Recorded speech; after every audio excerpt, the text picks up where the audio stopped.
It's Sunday evening here at Martinsville. We just had the Cup Series race. William Byron won it. A really special win for him, but also for his team. It's Hendrick Motorsports' 40th anniversary. This is the track they won. They got their first win at. We've also got a complicated history at this. They had a tragedy 2 decades ago, so it's a really meaningful track for this team. And they managed not only to win, but to score a 1-2-3 with Kyle Larson second, Chase Elliott third. Wasn't easy. They had to survive an overtime restart. Byron himself started about 18th, had to drive his way through the field. He did that in a stage 3 that was almost entirely a green flag run. There was not a lot of cautions, sort of what we come to expect on these short tracks. Martinsville, Richmond, they haven't been very caution heavy. Next-gen cars turned into more strategy races, and it did turn into a bit of a strategy affair. The Hendrick cars chose to pit at the right time, and they passed Denny Hamlin on the track to take the lead. Held on through the overtime restart when John Hunter Nemechek had a brake problem, sent a tire down, a bit of fire, put him behind the wall. Under caution for about 15 laps there. Big win for Hendrick. They had about 1,500 employees here, all dressed in red, supporting the ruby red paint schemes they were wearing for the Ruby anniversary.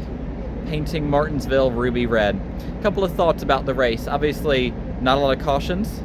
That's what we've come to expect on short tracks. Also, not a lot of tire wear that came into effect. The cars all had about the same equal tire wear. It was way more about track position than tires here. Joey Logano was able to almost win stage 2 by not even pitting for his left side tires. He pitted for 2 tires, led almost all of stage 2, ended up 5th. He came in 6th, so it was a net gain of 1 position, but it showed just how important track position is. When it came to the overtime restart, only 1 leader came in. It was Denny Hamlin. He came out 10th, ended up 11th, didn't even gain any positions, lost 1 getting the new tires. So tires are nothing. It's all about track position here. Overall with stage 1, it was about 85 laps. There was about 1 second slower by the end of that stage. So about a second wear, but they were all wearing at about equal pace. One more thing, big conversation this week has been the restarts after Richmond. Denny Hamlin obviously went early, maybe jumped the restart. This week, it looked like the game came not in jumping the restart, but in going a little bit late, still in the box, but Joey Logano waited, delayed.